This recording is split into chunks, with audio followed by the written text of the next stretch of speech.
Avant d'avoir l'immense honneur de lancer le groupe de musique avec le nom le plus surréaliste de la soirée, donc je vais vous laisser juste patienter 1 minute avant de le découvrir, j'aimerais partager avec vous 2 petites citations que je trouvais vachement à propos.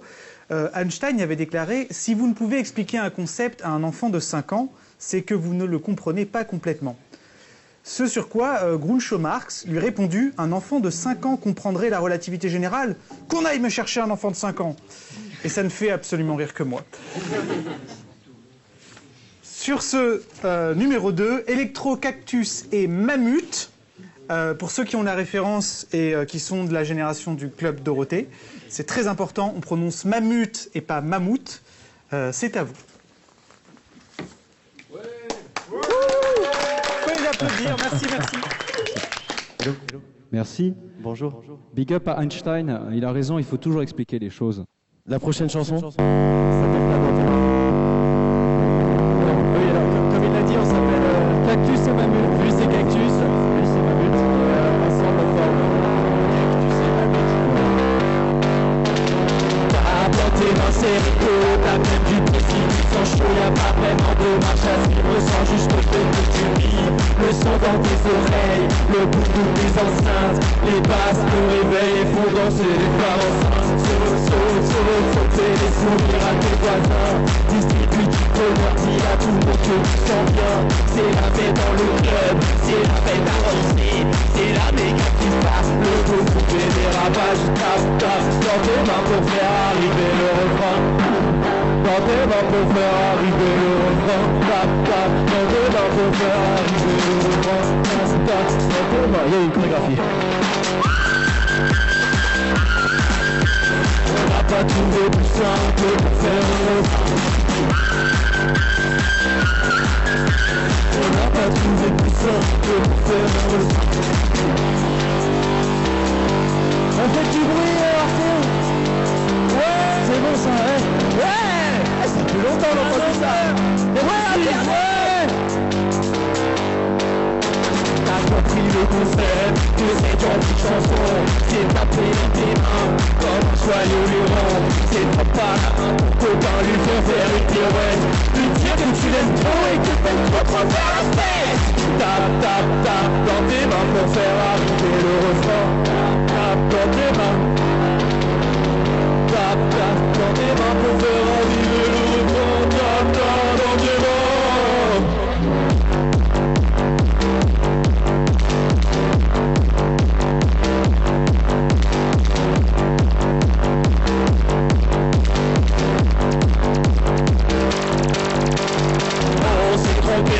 C'était pas le refrain, c'était notre moment préféré, celui où on chante rien. Ce moment qui est magique, quand juste une basse à kick. Ce moment vraiment bien, où tout le monde se tape les joints. Tape dans tes mains pour faire arriver le refrain. Tape dans tes mains pour faire arriver le refrain. Tape dans tes mains pour faire arriver le refrain.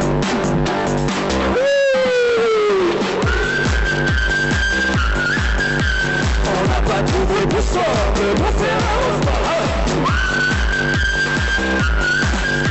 On n'a pas trouvé plus simple pour faire un refrain. Jusqu'au dernier couplet, on est fatigué. On prend déjà la bouteille qui va nous y trancher. Mais ça c'est trop la fête, en fait c'est vraiment chouette. Cactus et Mammut nous emmènent par la tête. On n'a pas trouvé plus simple pour faire un refrain. On n'a pas trouvé plus simple pour faire un refrain. On n'a pas trouvé plus simple pour faire un refrain. Faites du bruit ensemble. Faites du bruit. C'est une chanson d'amour. Dédicacée aux planètes que vous voyez ici, qui sont magnifiques. Et à toutes les personnes qui ont rendu ça possible, à toutes les personnes qui ont des shorts argentés, à toutes les personnes les bras croisés là-bas. C'est à toi Mammut, déclare-le. On fait les cœurs avec les mains, ça fait du beau ce soir. Oh baby, cette chanson est pour toi, je l'ai écrite en pensant à toi. Tes yeux, ta bouche, ton cœur, ton corps, tout ce qui fait de toi un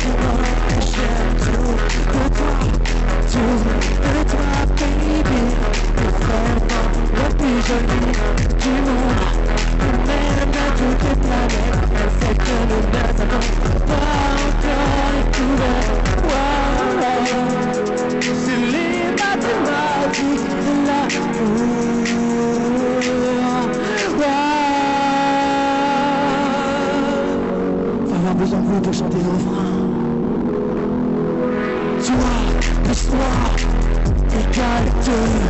1 plus 1 égale 2. T plus E égale 2. Tu plus je égale 2. Toi plus moi égale 2. 1 plus 1 égale 2. T plus E égale 2. Tu plus je égale 2. La première fois que nos regards se sont croisés en 8 secondes, mon cœur s'est arrêté. Cette lumière céleste qui émanait de toi. Si tu es ma reine, tu sais, je serai ton roi. Car toi, plus moi, plus le, plus les planètes. C'est beau, c'est chaud, c'est beau, c'est beau. C'est fou, c'est A, c'est B, c'est B, c'est A. Je suis dingue de toi. Oui, c'est comme ça. Je ne le te dirai jamais assez. Moi, je t'aime. Je me le tatouerai sur la peau. Je t'aime. Mathématiques de l'amour. Yeah, yeah, yeah. On sait où c'est chaud ce soir.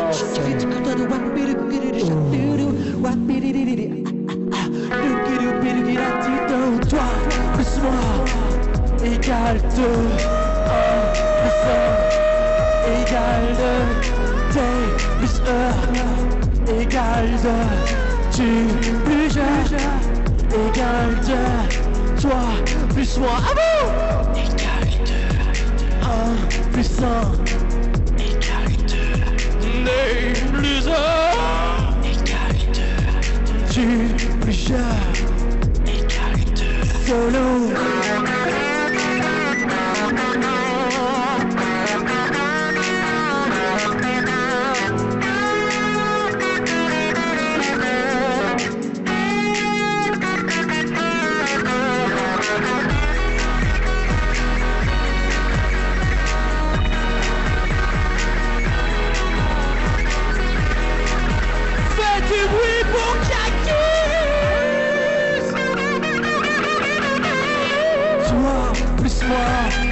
Égale 2. 1 plus 1 égale 2. T plus E égale 2. Tu plus je égale 2. À vous, toi plus moi égale 2.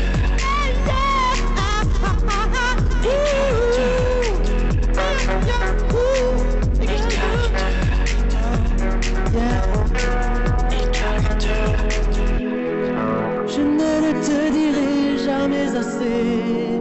Ouais, je t'aime. Je me le tatouerai sur la peau. Ouais, je t'aime. Oh mais non. Mais qui a appelé la police d'Orsay? On a beau être dans un événement scientifique très encadré, les polices peuvent quand même intervenir. Look soigné et chaîne en or. Tu sais pas plutôt rapport. Pas des moustaches bien taillées. Il faut imposer le respect. Pas de traction et course à pied. On n'est pas là pour rigoler. Tous les budgets sécurité est passé dans nos segways. Une ça sur le capot avec le style, c'est bien plus beau. Toi ton slip toujours ciré, intransigeant avec la propreté. Appelle-nous de l'humilité. La machine a plus de problème. Et un policier sans son café, c'est comme un jeune garçon. Vous connaissez. Police nationale, police nationale. Tout dans le camp. Police nationale, police nationale. Oui, oui. Police nationale, police nationale. Police nationale, police nationale.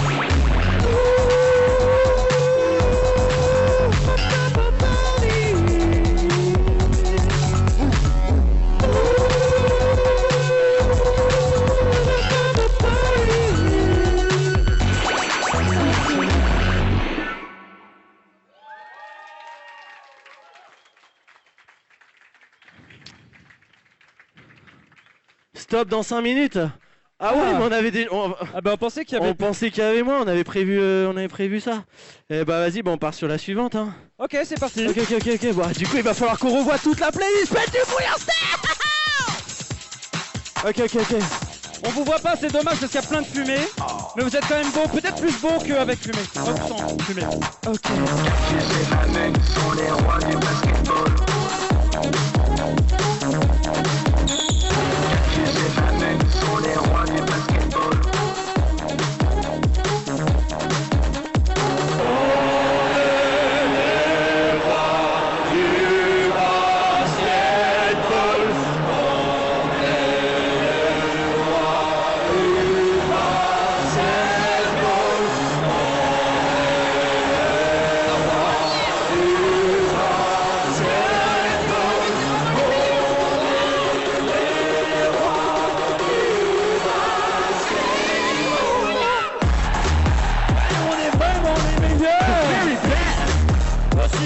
Tony Parker, Tony P, on marche sur un Hollywood. Ah ouais. Le tout acclamé par la foule. Crossover sur le défenseur. Nos dribbles inspirent la terreur. Les yeux fermés marquent 3 points. Et tout ça le mérite. Si tu penses pouvoir dunker, oui, pas lui parler de fâcher. Ouais, d'abord, plus dur au fort. Comment te fait la bonne balle? Basketball, tu sais pas mais basketball. Basketball, tu sais pas mais basketball.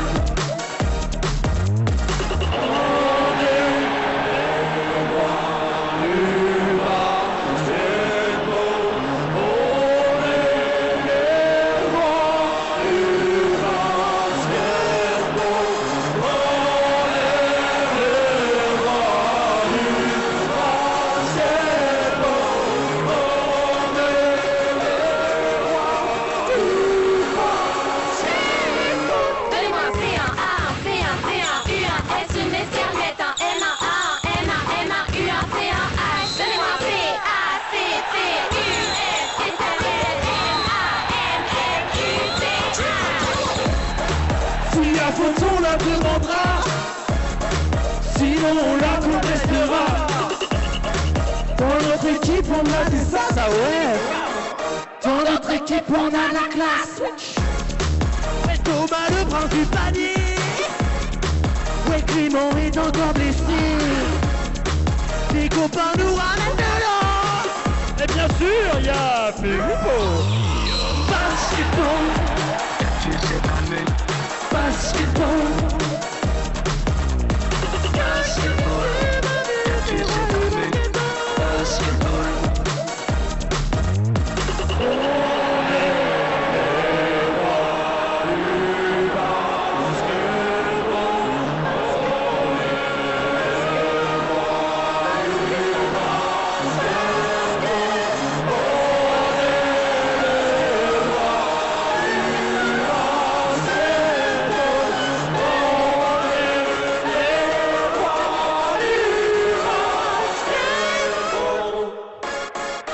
Cactus et Mammut sont les rois du basketball.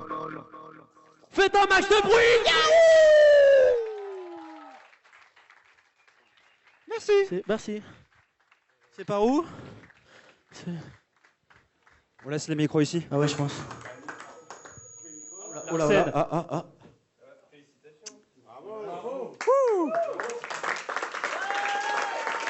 Merci.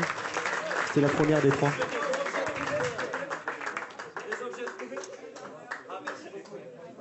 Retour au studio. Merci Electro, Cactus et Mammut. Le silence qui vous suit est aussi d'Electro, Cactus et Mammut.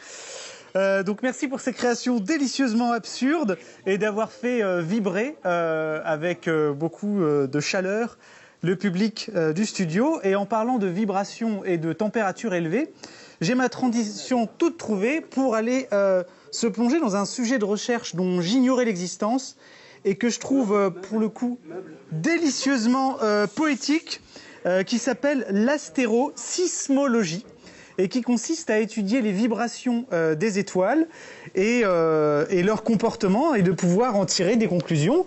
Et avant d'aller... on va pouvoir retrouver tout de suite Charlotte Guéant, qui est post-doctorante à l'université de Göttingen, en présence d'Hervé. Donc, je travaille effectivement à Göttingen, donc je suis en Allemagne, au Max Planck, à l'Institut Max Planck pour la recherche sur le système solaire. Et donc, je suis effectivement en postdoc. Donc, en gros, c'est un CDD de recherche qui vient après la thèse, une fois qu'on est docteur, parce que c'est pas tout de suite qu'on a un poste permanent dans la recherche. Et donc là, je suis en Allemagne. Alors, parce que pour trouver des opportunités ensuite de postdoc, c'est pas forcément non plus évident, il n'y a pas forcément du travail partout. Donc on cherche un petit peu les opportunités là où elles sont et c'est très bien vu aussi, c'est très positif de faire des expériences à l'étranger, dans d'autres équipes aussi, pour varier justement les expériences, être confronté à d'autres compétences, d'autres façons de travailler. Donc voilà. Effectivement. Alors, avant d'être à Göttingen, tu es passé, je crois, par Porto après ta thèse à l'Observatoire de Paris, c'est ça? C'est ça, c'est ça. Je suis restée à Porto 1 an et demi et là, en fait, je viens de démarrer à Göttingen depuis un mois à peu près, 1 mois et demi. Voilà. Alors, c'est marrant que tu dises que ça soit bien vu pour la carrière, ce qui est effectivement le cas. Mais ce qui est rigolo, c'est quand on regarde l'histoire des universités, depuis le Moyen-Âge, en fait, il y a Oui. cette tradition d'aller dans différentes universités, Oui, c'est vrai. Bologne, voilà, l'Espagne, Oxford, etc., depuis le XIIIe siècle, pour se faire une expérience. Oui, Et voilà, beaucoup d'entre nous sommes vrai passés par là. c'est vrai que la recherche, c'est aussi de l'innovation et pour avoir un esprit innovant et chercher de nouveaux sujets, de nouvelles réponses aussi aux questions qu'on se pose, eh ben, c'est vrai que c'est bien d'avoir justement une vision du monde varié. Et donc, effectivement, aller d'université en université, ça peut être très utile pour ça. Exactement. Alors donc, est-ce que tu peux me dire sur quoi tu travailles? Bon, Ouais. alors la stérosismologie, spoiler, mais voilà, qu'est-ce que c'est? Qu'est-ce que tu fais? Qu'est-ce que tu cherches à comprendre et comment tu t'y Mhm. prends? D'accord. Alors, donc la stérosismologie, en fait, c'est de la sismologie des étoiles, donc de la sismologie stellaire. Donc, en fait, le principe est seulement un petit peu similaire à la sismologie terrestre. Donc, en fait, il y a des ondes sismiques qui se propagent dans les étoiles. Donc comme sur Terre, lorsqu'il y a des séismes, il y a des ondes sismiques ensuite qui se propagent. Et donc ces ondes sismiques, par contre, sont créées par les chocs, les cellules de convection dans l'étoile, donc les chocs du gaz avec d'autres cellules de gaz, on va dire. Et donc ça provoque des ondes sonores en fait qui vont se propager dans toute l'étoile et qui vont aussi générer d'autres types d'ondes, des ondes plutôt de gravité, vraiment dans l'intérieur profond des étoiles. En tout cas, des étoiles que j'étudie moi, parce qu'il y a beaucoup de pulsateurs stellaires différents. Et moi, j'étudie des étoiles qui vibrent, donc elles vibrent sous l'effet de ces ondes sismiques qui se combinent, des pulsateurs qui sont du type du Soleil. Donc le Soleil vibre et ça va provoquer des variations de sa luminosité qui sont faibles. Hein, on ne peut pas les voir forcément à l'œil nu. Donc, il faut un instrument sensible qu'on appelle un photomètre pour les enregistrer. Et donc, je vais travailler sur des étoiles de ce type-là, mais plus évoluées, donc plus vers leur fin de vie, qui sont des géantes rouges. Donc, elles ressemblent beaucoup au Soleil parce que le Soleil, dans 4,5 milliards d'années, va se transformer en géante rouge. Voilà, donc c'est le futur du Soleil.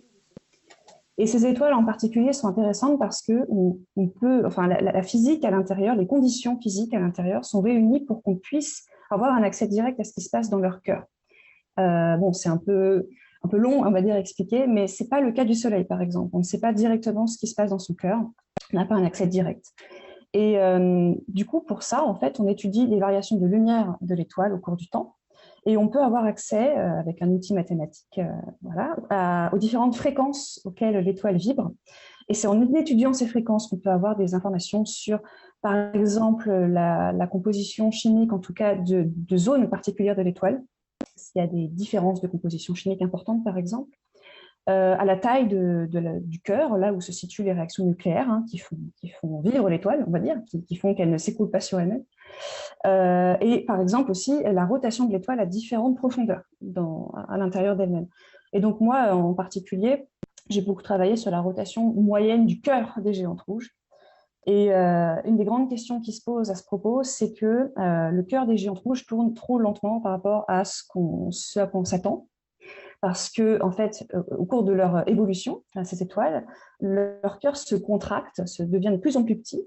Et donc, par les lois physiques, on s'attend à ce que la rotation accélère. Et en fait, ce qu'on voit, c'est que les mesures sont beaucoup plus faibles que ce à quoi on s'attend. Et en plus, quand on étudie cette évolution, on s'aperçoit que la rotation n'accélère pas. En fait, elle apparaît plutôt constante au final, au fil de l'évolution.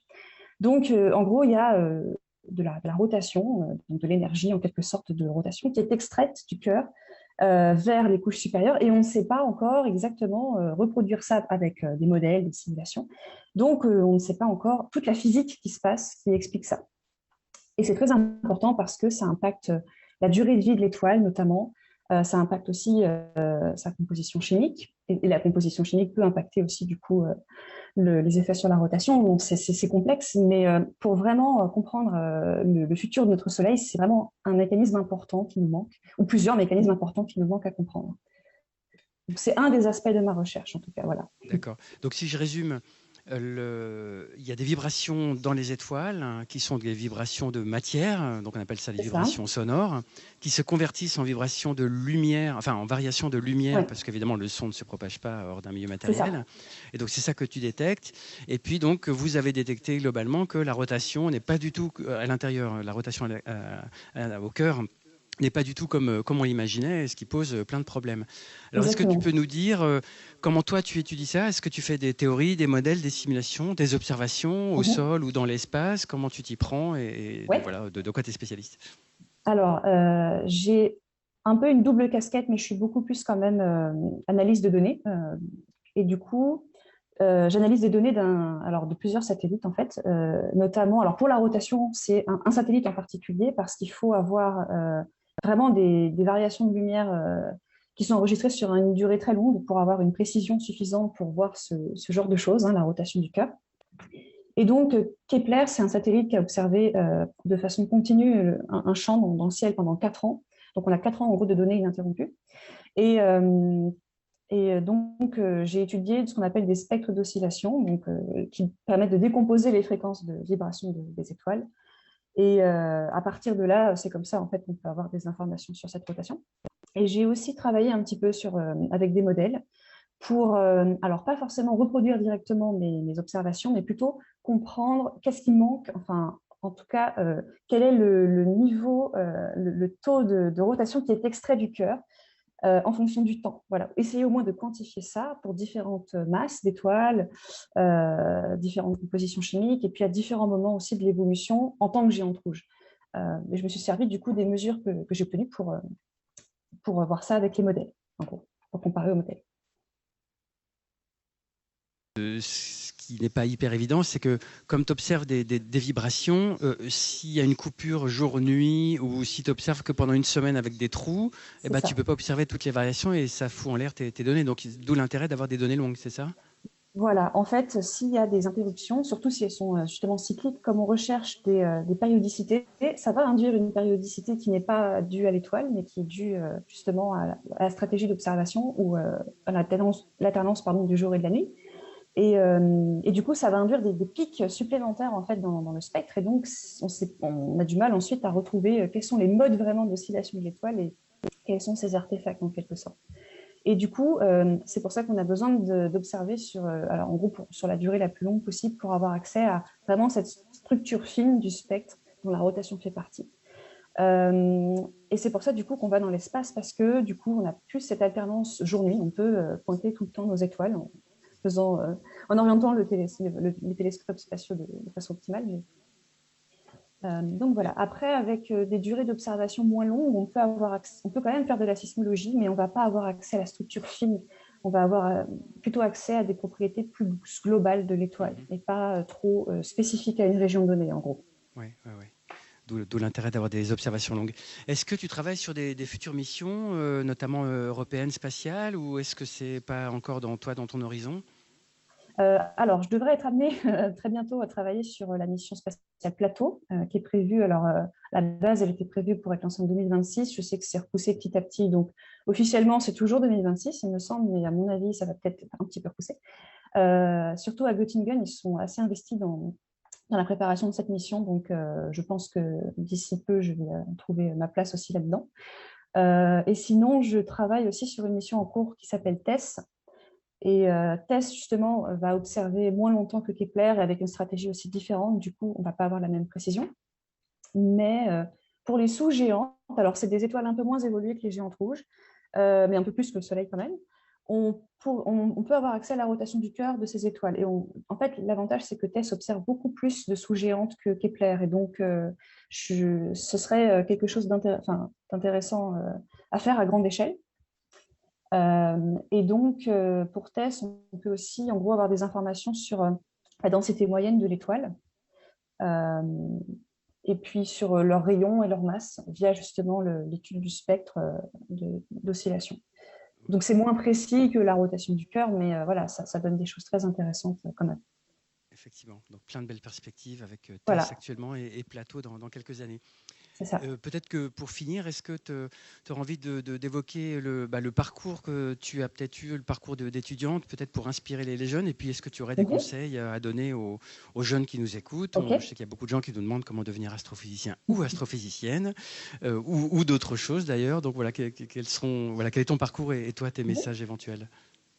Alors moi, du coup, j'ai fait un parcours universitaire. Donc après mon bac scientifique, j'ai fait une licence de physique. Par contre, j'ai gardé une spécialité physique-chimie, donc une double casquette, on va dire, pendant la licence. Parce que, bon, c'est un choix personnel, mais je voulais pas me spécialiser tout de suite que en physique. Je voulais garder un peu entre guillemets, de l'ouverture d'esprit scientifique. Ensuite, en master, je me suis spécialisée en physique. Et en master 2, en deuxième année de master, en astrophysique cette fois.